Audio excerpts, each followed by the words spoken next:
Hello, hello, hello, and welcome to My Empty Hands, a podcast about the martial arts with a focus on Kempo.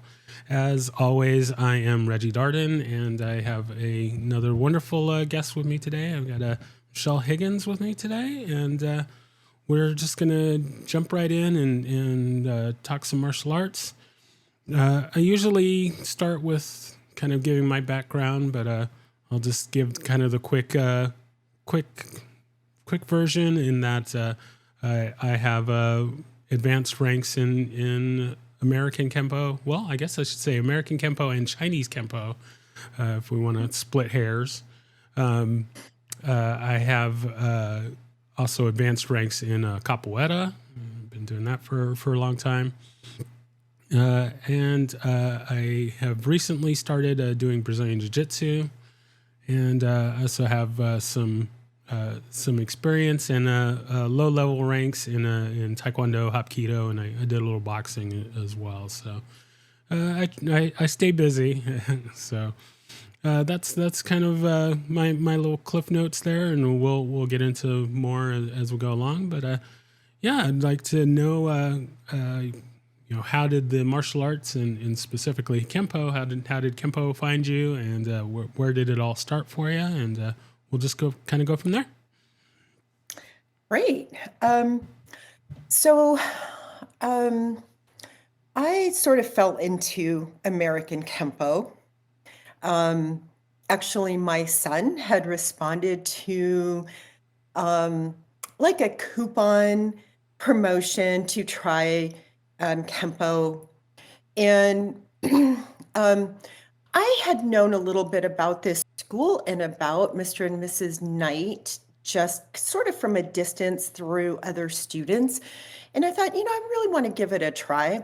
And so my daughter and I also signed up for like their introductory course and really realized that this is something that was missing in my martial arts training. So I have a background in Tang Sudo, and Tang Sudo fights at a much different distance than Kempo, and realized like, wow, I'm not comfortable being close to anybody, and thought this would be a good form for for me to develop these skills. But also it was just the school that really attracted me. I haven't looked at other Kempo schools, or I had not. Since then, I've met many wonderful Kempo students and have visited other schools, but I really loved the approach that this school has in making sure that people can find a place at the school and belong, because I'm not a young chicken. I really need to make sure I'm at a school that is good for me and my abilities in my poor old aging body. Yeah, I'm right there with you. Just to kind of make sure that I'm clear. So you actually you started in Tangsido first, and then got into okay. So we'll jump back to the Kempo side there, but I'm curious. When did the Tangsido start, and what was the driving factor for getting involved with that? You know what? Also, my son, he was 5 then in 2005. He really wanted to be a Power Ranger. I think So, we all do. um, so we looked at several schools and really thought this Tang Sudo school was appropriate for our family. And that's one thing I always tell people who are thinking about starting martial arts, is making sure that it's the right school for you.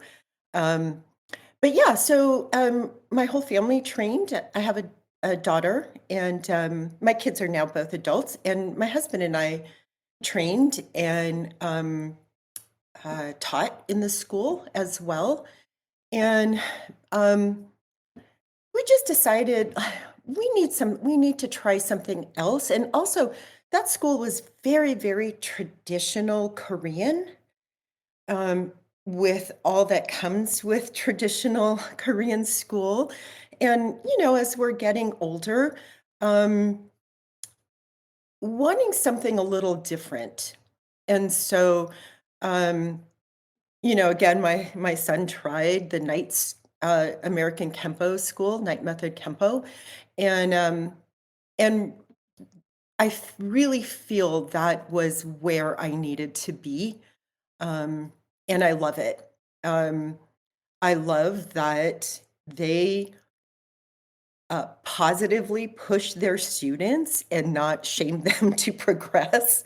That's very important to me because I also I teach there now, and it's really important that my philosophy of teaching aligns with the school and the owners of the school. Gotcha. So with with training, just kind of going back a little bit again. Have you always had an interest in martial arts, or was it just it purely from your son's kind of standpoint? No, I have. I've always known that, I have a fire inside, that I'm not a woman who's gonna back down. My mom taught me to be a very strong woman. My mom, grew up in East LA. I'm from Los Angeles. My mom grew up in East LA and really instilled that in me, that like no matter what, you stand up for yourself. But I didn't have the skills, and so I always knew, like, I really want to do martial arts. I did do a little bit before my children were born. My husband and I did very briefly, but then we moved for jobs. And and so when I started Tang Sudo, I was already like 35. So I started late, but it just felt right for me. And I remember thinking too, like I was already one of the older ones, and I just told myself, like, I might be old, but I'm definitely not gonna be one of the old, slow people. And, and I loved it. I went to tournaments, participated in forms and weapons and sparring. We did it as a family. My kids grew up in martial arts. And now as adults, my daughter is actually training at Night Method Kempo still. She does it actually virtually because she's in Riverside as a PhD student. So um, it's really become a very integral part of our lives. Um, and again, I love, love, love teaching. Um, I teach children, I teach adults, and I teach their sparring classes. And I've even gotten like several other women, like my age, to come who had never sparred before, to come and start, figuring that piece out for them. So that it just makes me happy.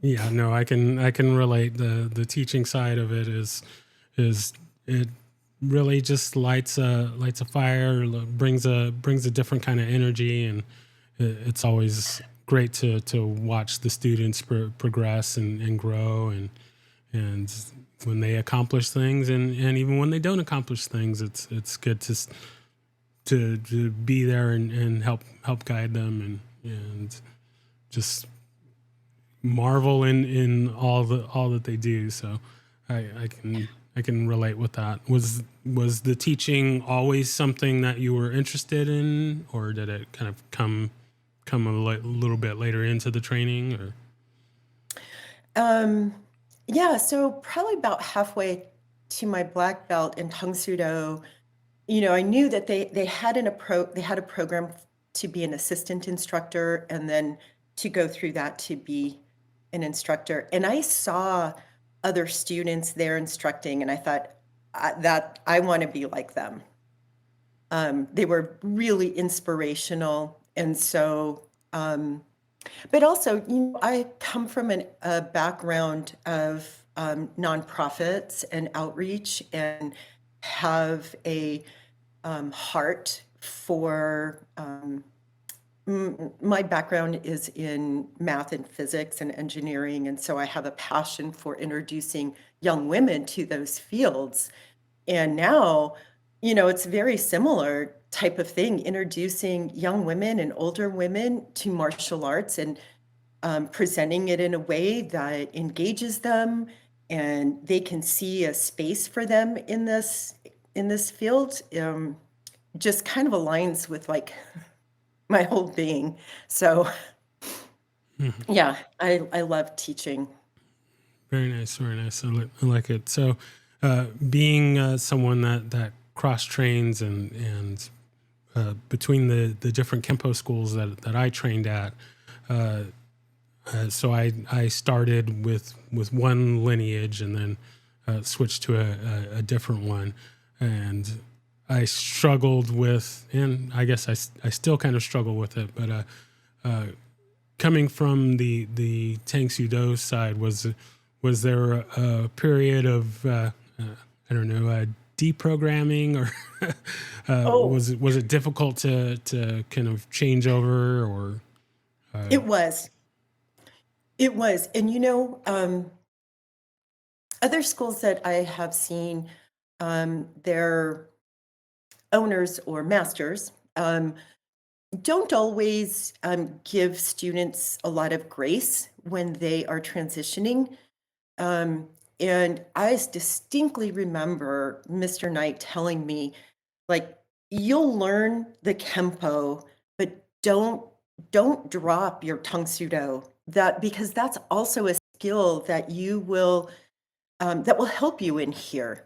Um, but yes, it was huge. Stances are different.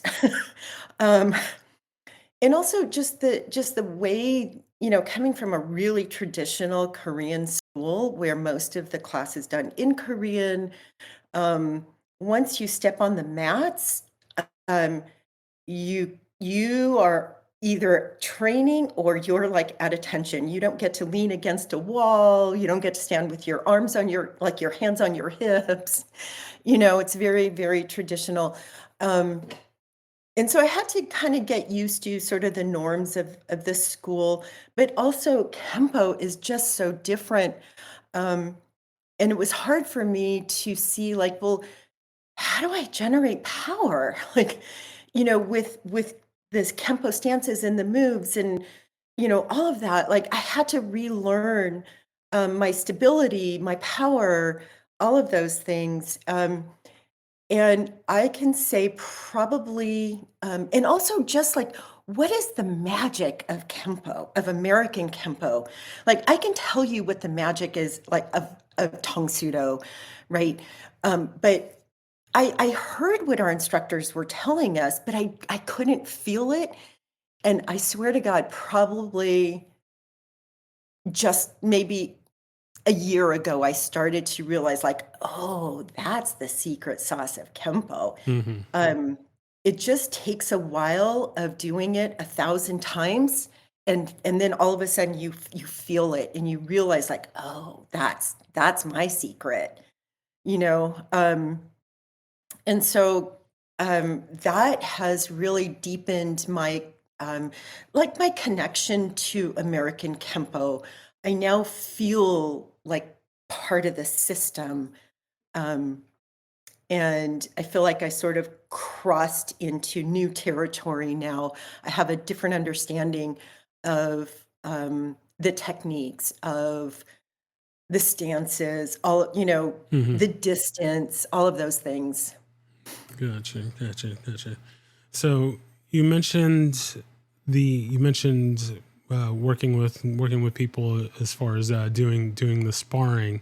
Um, I'm curious. So in the Taekwondo world, I guess it's getting a lot. There's a lot of heat, especially with the Olympic style Taekwondo, and I guess people would say that it's getting watered down. It's getting away from the martial arts side of it, and so I'm curious with well, how much kind of sparring did you do in the Tang Sudo, and then when you got involved in the Kempo side, kind of what was the kind of contrast, or was it kind of easy to just get into it, or? No, not at all. Not at all. So, um, we did a lot of sparring. You had to do so many tournaments in order to even be eligible to test for a black belt in Oh, Tang Sudo. So interesting. we did tournaments. We traveled for tournaments. Uh, I loved sparring. Uh, Actually, probably like many other people, but right before I spar, I'm standing there waiting for them to call my name. My anxiety is sky high. Hmm. Um, I never ever really saw myself as being good at sparring. I always was afraid, like, oh, this time I'm going to be terrible or whatever, every single time. But it's interesting. Once I step into the ring, um, all emotion drains from me. Like, people have told me, like, "Oh my god, your face is horrifying because there's no emotion on it." Um, and I just it just sort of clicks. And tuxedo sparring is at a much bigger distance. Like, you might come in, to follow up after a kick and such, but then you're back out. And also you're going for heavier hits, Hmm. heavier, more power, like fewer contacts, but heavy power. Um, and I know when I first started watching people spar in Kempo, I thought it was like, I can't tell even what they're doing, because they stay inside. Occasionally, you'll get back out to sort of reset, Hmm. but they sort of stay in there, and I thought, "Oh my god, I could never do that." And I was terrified to spar. Um, and just I wanna say maybe within the last 3 years or so, um, we n I now have some really, really great training partners in Kempo. There's not a lot of women, so they're Hmm. men, um, who are really great with me, that they press me but don't hurt me. Because I I work. I can't go to work with a missing tooth or a black eye, Hmm. you know? Um, so I really, really appreciate my partners in helping me to not be afraid to move in and to stay in for a little bit. Because that was not my training and that is not my instinct. Hmm. Um, as a matter of fact, I have my favorite coffee cup. I don't know if you can see it's backwards. If you're reading this, you're in my roundhouse kick That's range. that's very Right, and accurate. that's where I wanna stay. Very Um, nice. yeah, so, um, but I'm getting used to it, and again, I'm finding, like, what works in the techniques for me and incorporating that into my sparring, um, and I have I have 2 rules. One is don't get punched in the face, like, do anything. Block, get out of the way, just don't get punched in the face, and 2, don't fall down. Yeah. Because, like, as you get older, you have to think about your balance and all of that stuff. Because 1, I don't wanna fall down and hurt myself just because I did something dumb, but 2, in a real fight, I never wanna be on the ground if I can Hmm. help it. So I have a 3rd rule or something I think about, and it's, "You're in my spot." That's and, um And it's even so combining that mindset with the techniques of Kempo makes it just sort of ups not the power, it ups my internal power. Hmm. Very So, nice. Yeah.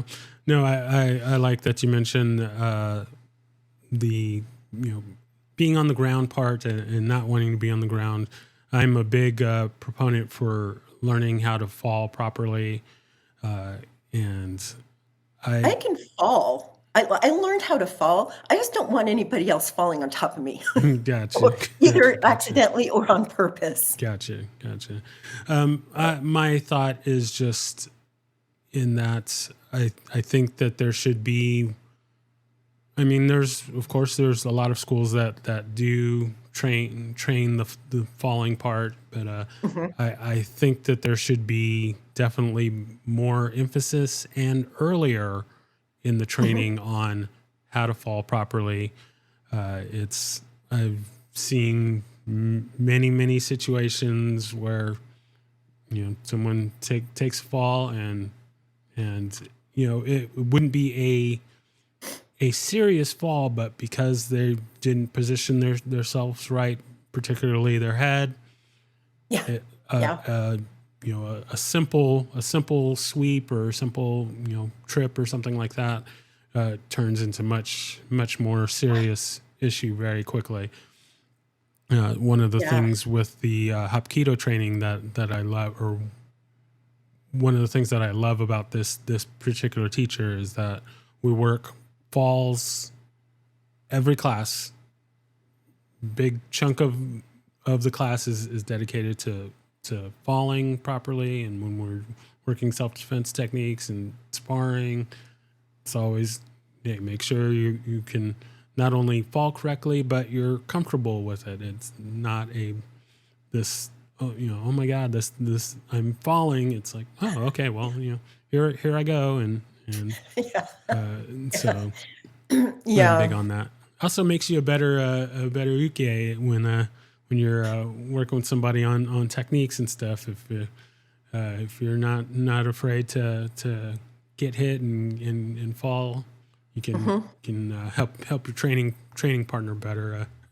I always kind of I agree. laugh when I'm working with people and they accidentally, they give me a little tap in the face or something like that, and they're just like, oh my god, I'm so sorry. And I always tell everyone, unless I'm screaming I'm all right, keep going. Yeah. Until Yeah. you hear that or you see me unconscious, I'm fine. I can I can take it. So Yeah.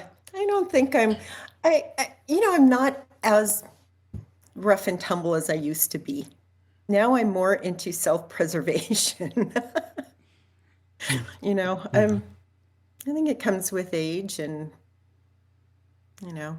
Oh yeah, no, I definitely take less stuff now than than I used to, Yeah.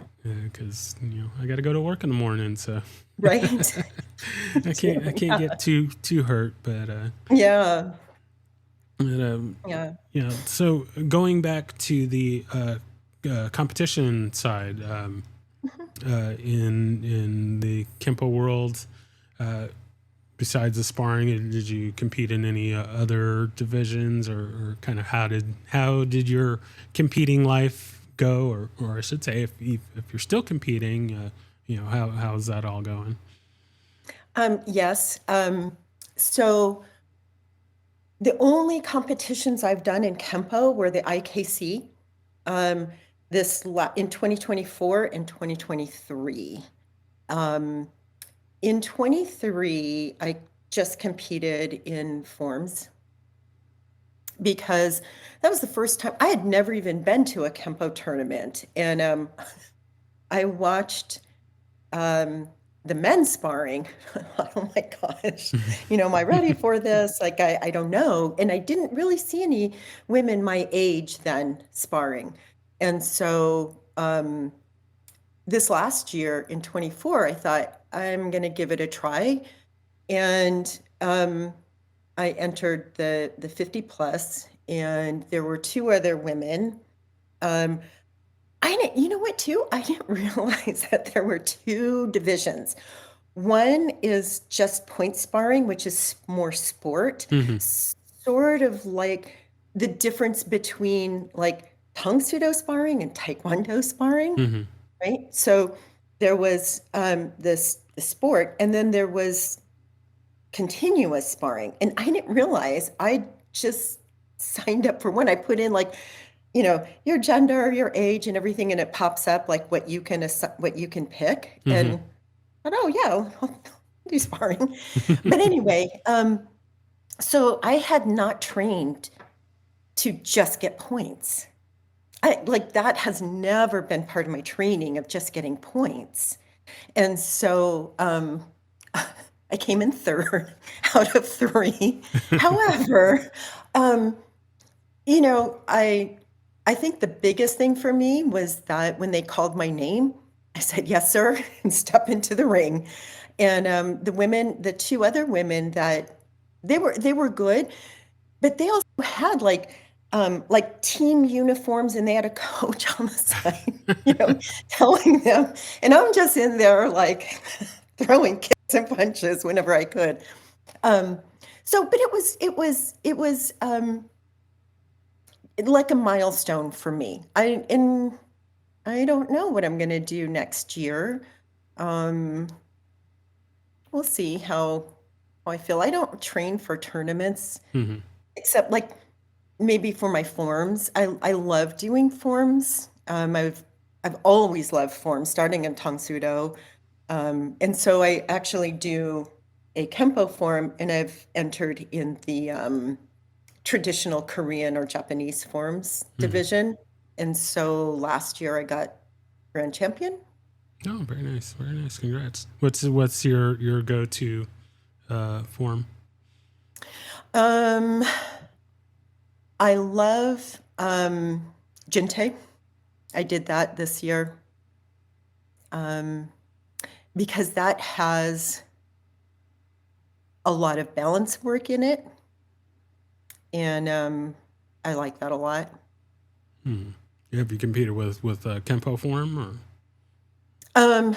Yeah, so I did a form that was created by Mr. Knight, and so I'm not sure like how many other people know that form. And then I did short form 4 last Oh, year. okay, Mhm. okay, okay. Yeah. You do both the short and long versions of form four at Well, your school. yes, but I don't know the long form. Oh, okay, I okay. don't know that one. At least I'm not sure. Um, Also, ours have like names to them. Mm-hmm. And actually, we just switched back to like short form Mm-hmm. 4 or whatever. They had names to them. And so I would show up and not realize, like, I would say the name to the judges Mm-hmm. and not realize, like, oh, yeah, that's short form 4 or something. Because we didn't use that at our school. But, I don't go, like, I'm not a serious competitor. I Mm-hmm. just go just to see how I do and to meet other people, especially um, other women my age. I think it's, and I know I've been like saying that, but um, I feel like these last couple of years I've just really felt my age a little bit more in Mm-hmm. karate. I'm going to be 60 this year, and Oh, I yeah. really have to think about my balance, like not getting hurt because it takes forever for Mm-hmm. to heal. Um, and I have some injuries that will always be with me that I need to, monitor. Um, and I'm pretty sure my toes really don't work like everybody else's toes from all the damage from kicking. Oh, yeah. Um, but yeah, and so I'm finding sort of that deeper relationship with Kempo. Very nice. Very nice. I like it.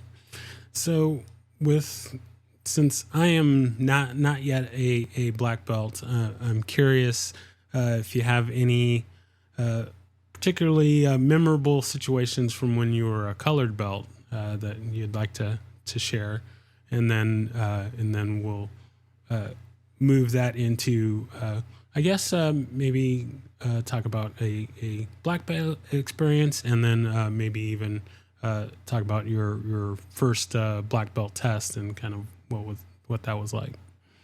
Okay.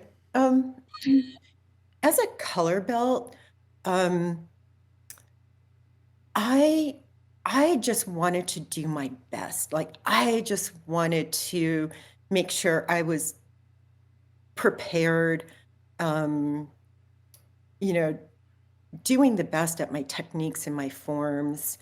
I didn't really think about, um I didn't know what it would be like to be a black belt. I just knew that, like, if I'm a green belt or, you know, in Kempo, you have, like, the brown belt right before, but for us, we had Chodanbo, like, your last ditch before you become a black belt, just thinking, like, "I just wanna be the best that I can be, and we'll see what happens next." Um, yeah, so, um what was difficult for me is, um, I have a third-degree black belt in Tang Soo Do, starting off as a white belt in Kempo. There was another student who, um, he trained in something that was similar to Tang Soo Do and Shotokan a little bit, but Hmm. we both he was also a 3rd degree, and we both started as a white belt around the same time. It just so happened I didn't know him Hmm. that, before that, but that was really useful, to have somebody else go through the same experience of learning a new system as a baby Kempo practitioner, um, and having to sort of put aside what I already know and skills, that I had and such. But the knights were very gracious with that process. They always said, "Don't forget your tongue sudo. We don't ever want you to do that." So that made it a really good experience. Um, my first black belt test, um, was I was so nervous. Um, we had it was always like our black belt test was always the day before our school's regional tournament, Hmm. and so there were a lot of masters that had come in and were on the panel. So you never ever knew what they were going to give you. Like, we knew we'd have to go through our forms and techniques and such, and we'd have to spar, and, they would line us up by rank, and there was a woman who got very used to sparring because she was just a little bit ahead of me, Hmm. bodybuilder, about 3, 4 inches taller than me, and a really good martial artist, and she was always my sparring partner. And when they pulled you out to spar, you had no time to put pads on, so they pulled you out, you just had to spar as is. And I remember them saying, like, you need to go in and make contact, but you better not be use too much power. We're watching your control as well. Like, we had to have what we call contact, uniform contact, like just barely penetrating the uniform. Hmm. Um, and we'd go until the judges said to stop, and we would take up the whole dojo because they would pull us out, one pair at a time. And I remember and there would be parents there at the test, like sitting around the dojo. And I remember the parents would come up to me and say, like, "The best part of coming to sparring is watching you and Diane spar or to the test," because they were Hmm. long, and Hmm. because again, and she was also really determined. She was about my age, and we're like, we're not holding back. We like we don't have any more time left to like hold back and wait. So we really did a good job. Um, and then you never knew what the judges would ask you to do or to break. I remember I'd never like we had a kick called a spinning wheel kick, Hmm. where you hit with the back of your heel. And so I could do that and I could break with it. But they said, okay, you have to do a jump spinning wheel kick. Never done it before. I'm like, okay, here it goes, nothing. Um, and everybody's watching you. You cannot have any like reservation. You just have to let everything out. And that was really awesome. That really trained you, I think, to be a martial artist, to just put everything that you have into it. And that I thought was really cool because there's not too many things in life where you're asked to put 100% in. Mm-hmm. So, and then like I don't know if other schools do this, but for our second degree black belt test, we had to spar 2 people at once. With the third, we had to spar 3, and one person had like a fake knife. Oh. Sometimes, not for everybody, but it just depends on Nice. Yeah. Keep them what they wanted to. guessing. Yeah, exactly. And so that was terrifying, but once they get in there, like you just have to go. Yeah. But yeah, I think most schools kind of do the same thing. Yeah. It's all about just really testing you, pushing you to your limits. Really Yeah. making you work for it and making you earn it, and that's Yeah. that's what you need. Not only for a black belt, but I would say for all the belts. Yeah, you gotta put in the work. I was at a test a few weeks ago, and there were a couple of ladies and a gentleman that were testing. The gentleman was testing for his blue belt, and he had a background. He came from a Shotokan school, and then the other 2 ladies, I don't believe they had any previous training, but they were both training for their testing for their orange belt, and they all had to fight and spar, and I was like, wow, like this is pretty intense. At the first school that I trained at, we didn't have to fight on a test until green belt, and then at my current school, kind of depending on how many people we have at the time would kind of determine whether or not you had to fight for the belts. But I was pretty shocked to it's like so early on you have to fight, and Yeah. at the people at the school that, I mean, even for the yellow belt they have to spar for it, and I was like, that's pretty intimidating, but also I'm in love with that. So Yeah. Yeah. One thing when I was learning how to be a martial artist in the Tang Sudo school, we did have to spar for every belt test. And we all knew, though, that no matter what belt you have, you cannot be out of control. yeah, So, exactly. you know, if they have good techniques, then it makes sparring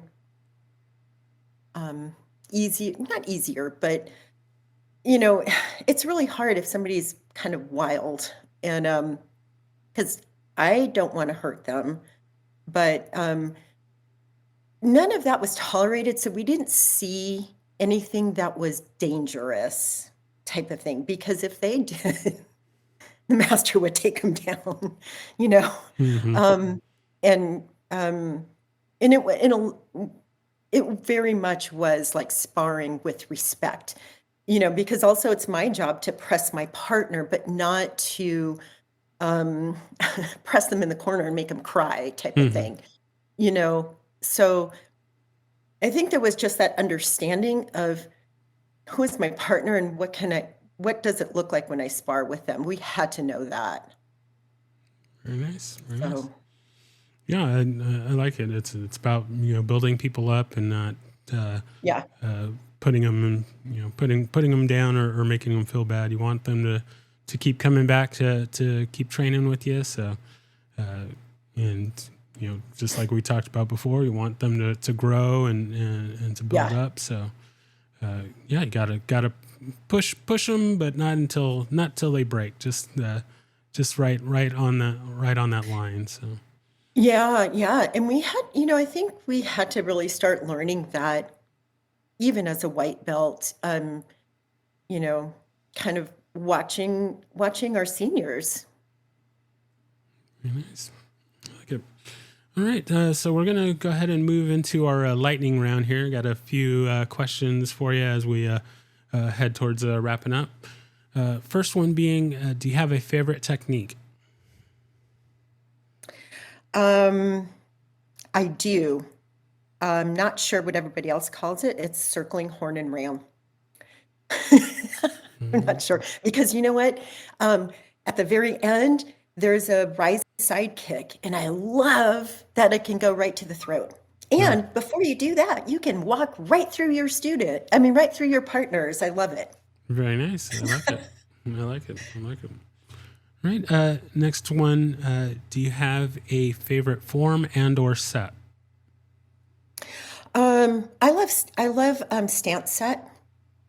Um, and um, I love I want to say um, I don't know very many, but I short form 4. Very nice. I like it. I like it. One thing that I've definitely been surprised about in doing this show is uh, there's been a lot of love for stance set. Quite a few of my previous guests have picked that one. So I like that. I would not have expected that. I expected and I do get a lot of the short form 4 or Mhm, long 4, short 3. I think mhm. are probably the top ones.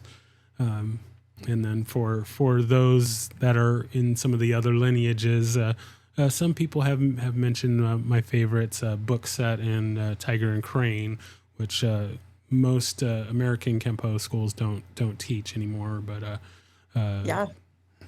those are my favorites. But yeah, stance set gets a lot of love, so I like it. Oh, good. All right, next one. Do you have a favorite weapon? Knife. Very Definitely nice, knife. very Mhm. nice, very nice. I like it. I like it. All right. Next question: if there was anyone that you could train with, living or dead, besides Ed Parker, who would that be? And you can include people that you have already trained with if you want. But Um, I love the way Michelle Yao moves. very I wanna nice, move like her. very nice. That yeah, she is something else, and pretty amazing. So that yeah, that's a great answer. I like that. So the second part of that question is any fictional character who would you like to train with? Um, one of the professors in Hogwarts because oh my Nice. gosh, I really wish that I could I could add spells to my techniques. I absolutely would. Absolutely. Very nice. Yeah, I like that. Yes. I like that. I like that. Very nice. All right. So now we are at our point for a shameless self promotion. So you can plug anything you want, or if there's anything that you wanted to get out there that we hadn't touched upon, you have the floor, and yeah, just go ahead and put it out there. Okay. So, um, I am part of the International Women of Kempo. Um, uh, we really exist to support women in Kempo, and we do that through symposia. So we have one coming up on April 6th on um, mental health in martial arts. And we have several mental health experts to come in and talk about it.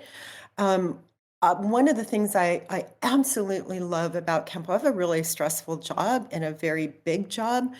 And as soon as I get on the mats, like I don't think about anything else. There's nothing better to bring you into the present to practice mindfulness, all of those things that are supposed to give you sort of stability in your day-to-day life.